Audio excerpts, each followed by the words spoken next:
Assalamualaikum warahmatullahi wabarakatuh. Balik lagi di Jablix Official. Kali ini kita barengan sama saudara-saudara saya yang ada di sepanjang ini apa namanya? Kali Pasir dan Kali Pasir Indah. Kali Pasir Indah. Kenapa bisa dinamakan Kali Pasir Indah?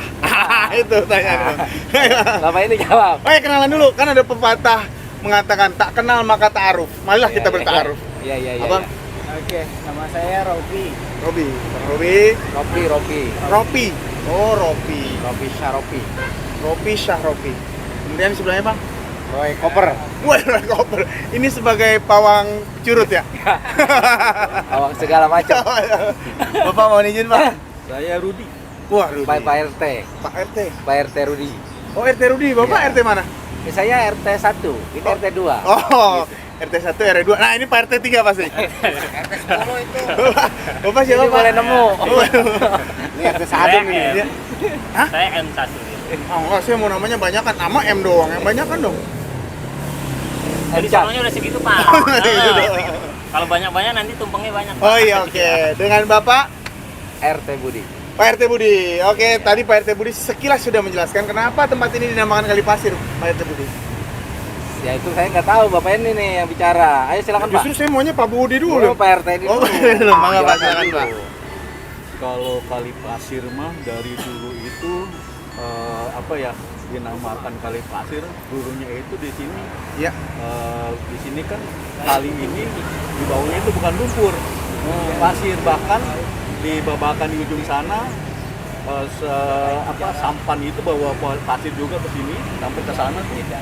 Sampai ke belakang Masjid Agung kan di situ kan nanti itu dibawa sama itu sama kereta-kereta lansir ke Jakarta Kota. Oh, berarti memang ini dulu pangkalan pasir. Nah, bukan pangkalan, tapi Pak di dalamnya aja, pasir ya? di bawah ini pasir gitu. Oh, Tapi tambang.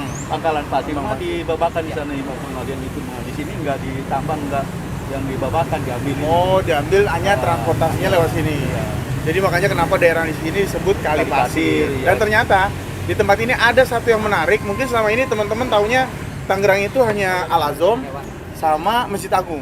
Masjid Agung, Al Termasuk Ittihad. saya sendiri. Ya, Al Saya Ittihad. tahunya hanya Masjid Agung dan Al-Azham. Ternyata di Kali Pasir ini ada salah satu masjid yang menarik nih buat saya nih, Pak RT. Iya, Dan iya, juga iya. Bang Ropi. Ini salah satu masjid yang kabarnya konon ini adalah masjid tertua di Tangerang. Betul. Kalau boleh tahu nih, ini Bang Ropi ini adalah orang yang mengerti tentang Iya. sejarah Masjid Kali Pasir. Ya, Kita akan ngomong-ngomong dulu nih sama beliau nih. Mohon izin Bang Bapak Ropi. ini, ya.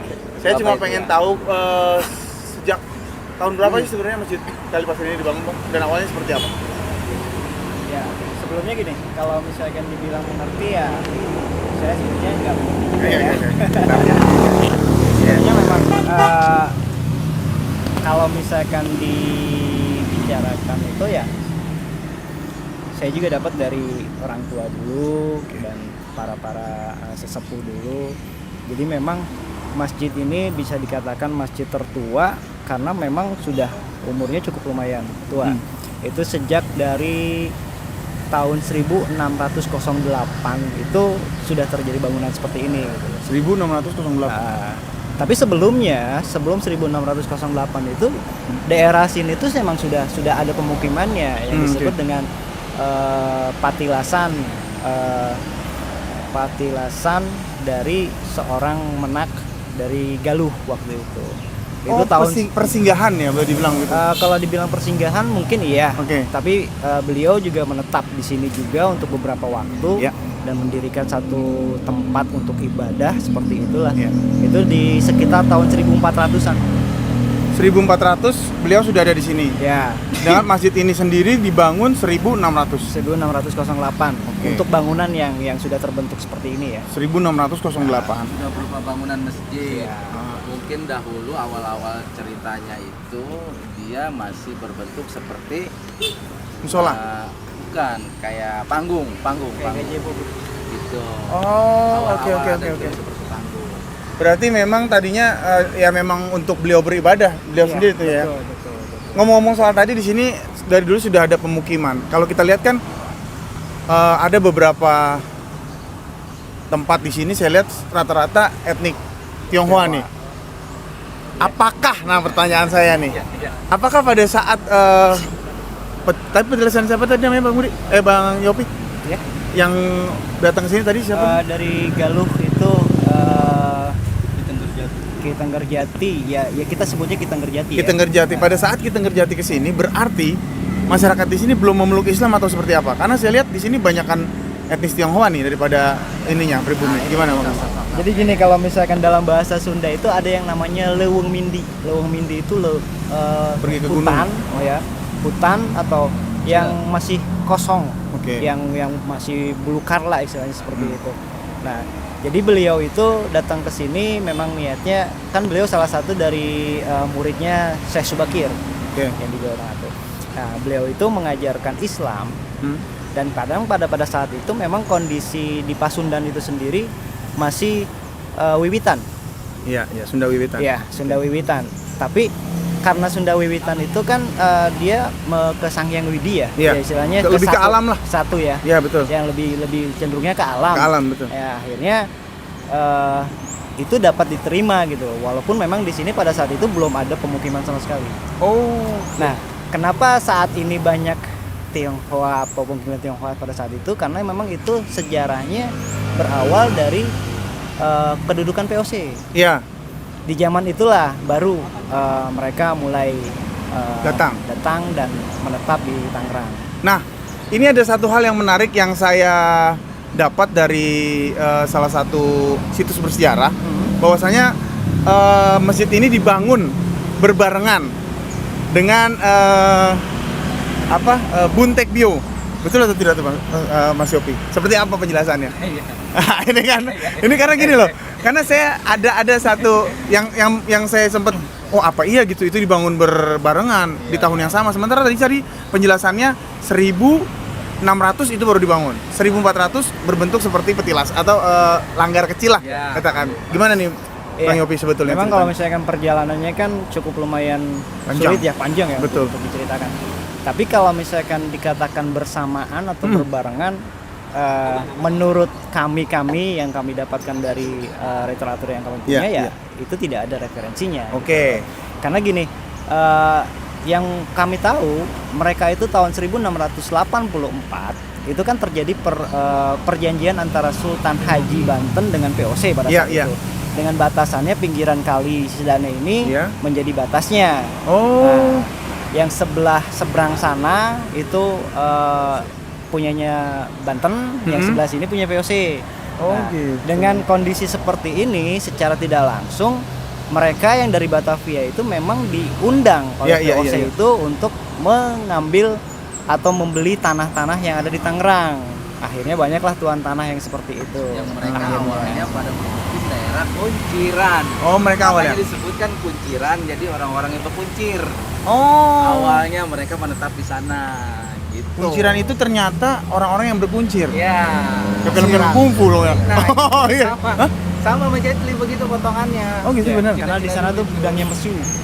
Jadi pembuatan mesiu itu di kunciran pada saat Oh, itu. di kunciran. Oke. Balik lagi ke Masjid Kalipasir. Ya. Kembali lagi kalau kita tadi membahas soal kedatangan, kenapa di sini akhirnya sekarang banyak etnik Tionghoa, ya perjalanannya seperti itu karena ada kaum VOC yang sini, mereka bergabung di sini, dan pembangunan masjid sendiri tidak berbarengan dengan Buntek Bio. Nah, sekarang kita fokus kepada Masjid Kalipasir. Wah. Apa sih yang kita bisa lihat sejarah menarik dari sebuah Masjid Kalipasir? Ada apa? Oke. Yang terlihat jelas sih yaitu dari 4 tiangnya ya, yang guru dari dalamnya itu. Oke. Karena memang di tahun 1655 itu sendiri itu memang Syekh Amalia dengan Sunan Kalijaga, beliau adalah bersahabat. Beliau mendirikan padepokan dan beliau menyiarkan Islam di sini. Dan memang pada saat itu ada renovasi pembangunan dari masjid ini sendiri. Dari yang awalnya hanya sebatas ala kadarnya, nah itu dibuatkan bangunan yang lebih kokoh. Nah, jadi salah satu tiang itu adalah pemberian dari Sunan Kalijaga. Sunan Kalijaga memberikan salah satu tiang yang ada di dalam. Berarti ini menarik sekali nih. Salah satu tiang yang ada di dalam itu adalah pemberian dari Sunan Kalijaga. Saya kok agak tertarik nih Bang sama menara yang ada di sini. Kok kesannya seperti bangunan pagoda ya? Apa sih itu? Sok mangga. Mau silakan Pak RT mau jawab mangga. Dia aja. Oh. Bang Yopi udah napasnya udah tersengal-sengal loh. Lanjut aja. Ayolah. Lanjut aja. Coba lah Pak RT kasih masukan lah. Pak RT coba lah Pak RT. Coba, Oke, Pak RT. oke, oke, Gimana oke. Pak RT? Jadi itu kalau boleh, emang saya baca dari yang buku beliau ciptakan juga ya, beliau buku bikin juga. Itu adalah emang disebutnya baluarti. Baluarti itu ibarat kata kalau kita sebagai tanda persaudaraan atau persahabatan dari Sultan Ageng Tirtayasa, gitu, Baluarti. Kerajaan Banten. Nah itu namanya sebutannya baluarti. Baluarti itu hanya simbol. Makanya mungkin sama orang-orang terdahulu, karena kita sudah merasa bersaudara dan bersahabat, jadikanlah itu menara di atas masjid gitu, agar merupakan simbol persaudaraan kita ini tertanam di situ, di dalam satu wadah masjid. Jadi baluarti itu tadi ya? Baluarti gitu. Itu hanya sebatas tanda itu. Nah, belum dikoreksi sedikit ya. Oke, Sebenarnya itu bukan menara. Yang disebut Ya. baluarti itu adalah kubahnya. Oh, kubah yang di Kubahnya, atas itu ya. Iya. Oh. Kalau menara kan cuma bintang dan sabit itu.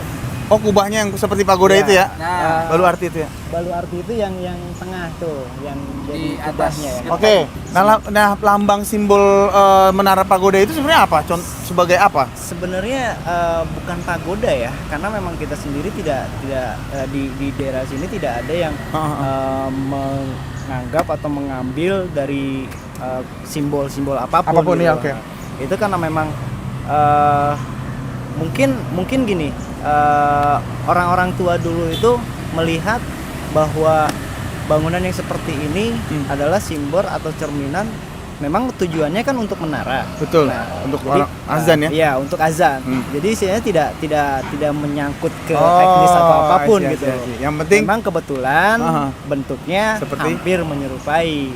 Kalau seperti sih juga tidak ya. oh iya menyerupai pagoda ya. Menyerupai gitu. Oke. Ya. Sekarang bicara bentuk yang sekarang kita lihat ini adalah bentuk sejak tahun berapa? Bentuk ini yang sekarang kita lihat Kalau wujud yang sekarang. sekarang ini pembangunan yang terakhir ya. Tapi tahun 2000. Oh, udah tahun 2000 ya. Tahun 2000-an. Sedangkan menara itu udah ada dari dari tahun 900-an atau 900-an 1800 sudah ada. Oke. Tapi bentuknya hampir menyerupai yang lama. Oke. Jadi kita masih tetap menggunakan seperti itu. Tetap ya dengan posisi dengan kondisi seperti Iya, dulu ya. Oke. Nah, sekarang kita bahas yang agak ke depan nih. Biasanya kalau masjid itu di depannya ada tukang gorengan, ada jalan, ada parkir. Ini kuburan, guys. Jadi depannya itu kuburan. Itu makam siapa aja, Bang Yopi? Ada makam keramat siapa di situ? Saya pernah melihat salah satu makam yang diberi kain putih, pokoknya ada perlakuan khusus di makam tersebut. Itu makam siapa, Bang Yopi? Iya. Jadi kan kalau masjid-masjid tua tuh cirinya salah satu adalah di pekarangan Pemakaman. masjid itu ada pemakaman. Oh ya, oh masjid tertua seperti itu ya? Pasti itu. Oke. Seperti kayak semacam kita lihat ke Banten, kita Iya, iya. lihat ke Oh, Cirebon juga itu sama ya. seperti itu. Nah, kalau yang dimakamkan di situ memang yang tinggi itu dari keturunan ketemunggungan. Jadi temenggung-temenggung yang pernah menjabat atau memerintah gitu di zaman itu di sini. Pada saat itu dikuburkan di sini dan di sebelahnya juga ada bupati pertama pada saat itu Iya, di ini, tahun Tangerang. 1800. Dan di samping itu juga memang sebenarnya dari makam yang tinggi Iya. itu sampai ke sini pun sebenarnya masih ada dulunya. Iya, sampai ke pinggir kali. Cuma karena memang ada Pembangunan? pembangunan dudukin ini makam ini. Bekas makam. Iya, bekas makam. ada pembangunan jalan, akhirnya kita naikkan. Jadi yang tadinya itu tinggi, sekarang jadi udah hampir sama. Gitu. Iya. Dulu tuh tinggi banget, jadi berundak-undak lah. Nah, salah satu di situ yang paling ini ya memang ada makam istrinya Sultan Ageng Tirtayasa, Oh. Nyi Ratu Uria Negara. Nanti kita sama-sama masuk ke dalam. Kita pengen tahu seperti apa dalamnya Masjid Kalipasir dan teman-teman juga mau tahu seperti apa. Sekali lagi terima kasih banyak. Jangan lupa, nggak pernah saya bosan-bosan ngasih tahu bahwa ayolah cintai sejarah negeri kita, khususnya mengenai bagaimana dulu para tetua, bagaimana dulu para ulama pertama kali menjajaki kakinya ke Indonesia dan menciarkan agama. Jangan kemana-mana, tetap di Jabrix Official. Terima kasih. Oke Bang Yapi, sekarang kita akan segera ke dalam, boleh? Boleh. Yuk, mari, lanjut. Nah, demikian perjalanan kita untuk hari ini. Buat kalian semua yang masih penasaran ada apa aja sih di dalam Masjid Kalipasir, jangan kemana-mana. Tetap ikuti Menyingkap Sejarah Masjid Kalipasir di episode berikutnya hanya di Jabrix Official. Terima kasih atas perhatiannya. Assalamualaikum warahmatullahi wabarakatuh.